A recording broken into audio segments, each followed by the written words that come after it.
There are places on this earth where the barrenness of the present is itself a doorway back to a glorious past. Standing atop the rock ridges of Big Bend, Texas, you feel small. Beneath your feet lies a dead world, dry and motionless. But 66 million years ago, this was a battlefield, an arena of giants, where brute strength and survival instinct were the ultimate law. There was a creature that once ruled here. It was neither dinosaur nor bird, yet carried a stunning combination of both. The last dragon of the final skies, Quetzalcoatlus, was this giant of the air truly a fearsome predator, or merely a colossal scavenger? We will start small and climb toward immortality. Our opening chapter begins at Big Bend, Texas, a land that once belonged to Quetzalcoatlus, the last dragon of the sky. Quetzalcoatlus northropi. Its name carries the sacred weight of myth and the daring of modern engineering, honoring Jack Northrop, the aircraft designer behind enormous tailless planes. Its story began by chance. In 1971, Douglas A. Lawson, a graduate student at the University of Texas, was surveying geology in the area when he stumbled upon a gigantic fossil wing bone. The first fragments were so large and scattered that they sparked heated debate over what animal they belonged to. Lawson spent years studying and comparing before confirming it wasn't just a typical pterosaur, but a brand new genus of a size never before seen. The discovery shocked the world, hit the front page of the New York Times, and made the cover of Science in 1975. Imagine a creature as tall as a giraffe. Its neck was long and almost rigid, unable to tuck and flex like a modern heron's, and its wingspan could reach up to 12 meters wider than a standard city bus. That's the footprint of a small airplane. But what truly made it extraordinary wasn't size, it was weight. With a giant like this, you'd think it weighed tons, right? In reality, the latest estimates put it at a maximum of about 250 kilograms. For context, an adult Tyrannosaurus rex weighed roughly 9 tons, and an African bush elephant about 4 tons. This giant weighed only as much as 2 or 3 adult men combined. Why the unbelievable difference? The secret lies in its biology. Quetzalcoatlus had hollow bones with walls as thin as paper, reinforced by thousands of strut-like internal supports, like a biological balsa wood, extremely light yet strong. Even its long beak, seemingly heavy, was hollow and full of air sacs. Estimating Quetzalcoatlus's weight has long been a lively controversy. Early studies produced extremely low numbers, making many doubt it could even fly. Why the discrepancy? Quetzalcoatlus fossils are exceedingly rare and fragmentary, isolated bits and pieces. Early methods leaned on shaky assumptions, poor comparisons to modern birds, and ignored its pneumatic bone structure. This debate isn't trivial. It's a clear demonstration of scientific progress.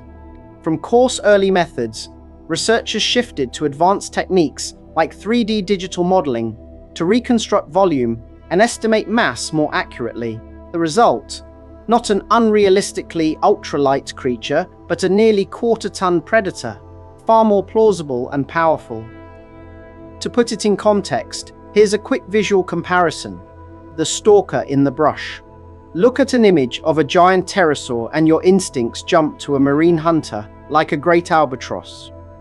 Indeed, many scientists once thought Quetzalcoatlus ate fish, but one fossil clue changed the story. Most big pterosaur fossils are found near coastlines or marine sediments. Quetzalcoatlus fossils, however, were discovered far inland, hundreds of kilometers from the Late Cretaceous shoreline. The area shows no evidence of long-standing, large bodies of water.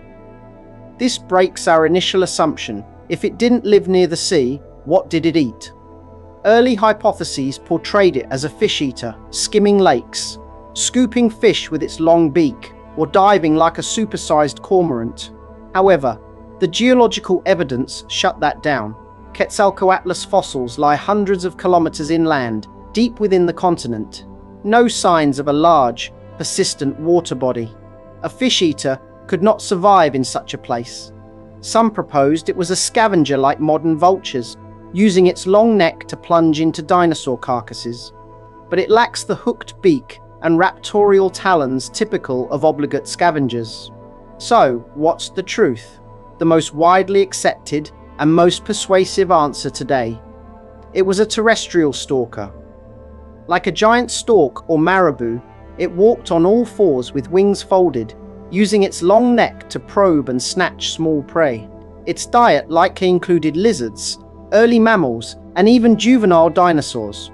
It used its chopstick-like beak to pick up prey and swallow it whole, since it had no teeth to chew. Evidence indicates Quetzalcoatlus moved adeptly on land on all fours, like a colossal vampire bat. Its long, sturdy neck and straight, toothless beak fit one role perfectly. Ground stalker. It didn't soar over oceans hunting fish. It strode over floodplains seeking small animals. Picture a terrifyingly oversized marabou or heron. It would ghost across creeks and wetlands, ambushing the unwary. Scientists believe its menu featured lizards, early mammals, even baby dinosaurs, plucked and swallowed neat. No chewing required. Now ask yourself, if you met this beast in the wild, would a modern hunting rifle even be enough? This was no harmless glider. It was a formidable terrestrial predator near the top of the food chain. Its forelimbs were extremely robust, powerful enough to subdue prey. One study suggests its neck may have been too weak to carry large loads equal to half its body weight. Even so, it was a daunting opponent. The real question is, in such a confrontation, do you run or stand your ground? The tyrant's rival. Here's one of paleontology's toughest questions. How could a nearly quarter-ton creature with a massive wingspan take off from flat ground? Some said it needed a running start. Impractical in its cluttered habitats, lacking long runways. Nature, however, solves problems elegantly. Researchers proposed a compelling idea: the quad launch. Imagine the animal standing tall, wings folded like a person bracing with their hands. To take off, it shifts weight back, then drives explosively with its powerful forelimbs, vaulting its body into the air. Massive tendons and muscles in the wings, tensioned when folded, act like a giant rubber band, releasing energy and catapulting it skyward, like a biological pole vault. That launch could clear roughly 2.5 meters, buying time for the first downstroke and climb. This means Quetzalcoatlus didn't need sea cliffs. It could take off and land in constrained spaces, nearly vertically, a remarkable adaptation, a biological solution to a brutal physics problem. Imagine it again, 5.5 meters tall, neck long and nearly rigid, wingspan up to 12 meters, small plane scale. But what makes it extraordinary isn't size, it's weight, about 250 kg. Why such a difference? Hollow bones, paper-thin walls, spoke-like bracing, air sac beak, weight estimates, from crude methods to 3D models, now a credible, powerful quarter-ton predator. It lived in one of the harshest times, the latest Cretaceous, alongside giants like Tyrannosaurus rex and Triceratops. Even if Quetzalcoatlus wasn't always a hunter, it was formidable. Sometimes, tense standoffs over a carcass might have pitted a T-Rex against a flock of Quetzalcoatlus.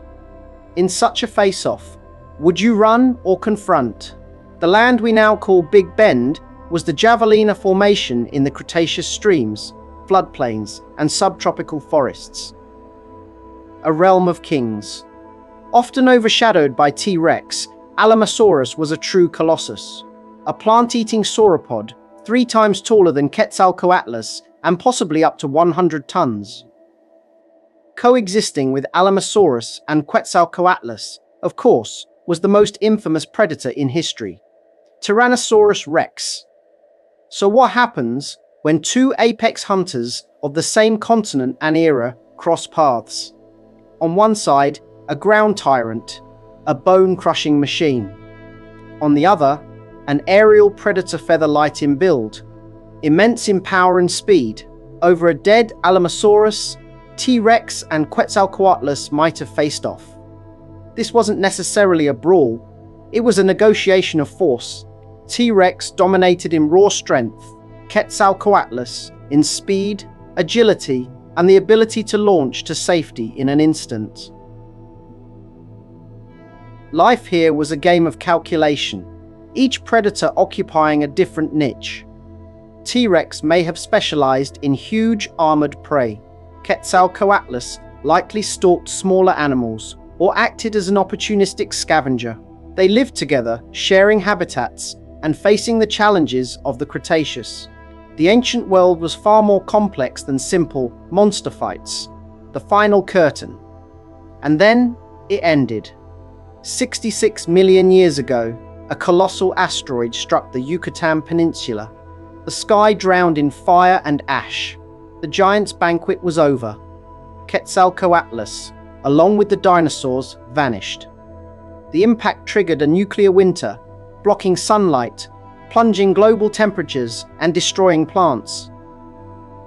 The foundation of the food web, dinosaurs, pterosaurs, and countless other creatures were erased in a geological instant. Even those that could fly could not survive a world where the air was scorched and food vanished. For Quetzalcoatlus, its colossal size, once its strength, became its fatal weakness. It needed immense food to live. As vegetation died and the food chain collapsed, there simply wasn't enough to sustain the giants. Strikingly, while Quetzalcoatlus and other giant pterosaurs disappeared, some smaller birds survived. Many were seed-eaters, a lifestyle better suited to a ravaged world. It's a costly lesson of evolution. Extreme specialization for dominance in stable conditions is a risky bet. When environments crash, adaptability decides who endures. Today, the skies over Big Bend National Park belong to smaller raptors. But each time we look up, we can still sense the legacy of a predator that once ruled here. It was not just an animal, it was a living paradox, an organism that broke the rules of life. Quetzalcoatlus northropi, a monster born of myth and science.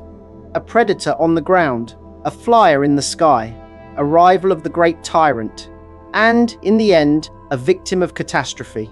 Its story reminds us that life on this planet is an unending struggle, an adventure full of surprises. And sometimes, the greatest are not those who last the longest. Perhaps we've only scratched the surface. Nature still hides miracles, more wondrous than immortality, evolutionary lessons beyond human imagination, i.e., Pro5. And you, if you could choose whose secret, would you learn to live better? The hollow, ultralight bones of Quetzalcoatlus, the extraordinary endurance of a sea turtle, or the regeneration of a salamander? Would you choose 50 more years of life if it meant moving more slowly, like a great tortoise? Don't forget to comment, subscribe, and hit the bell to get notified about the next video.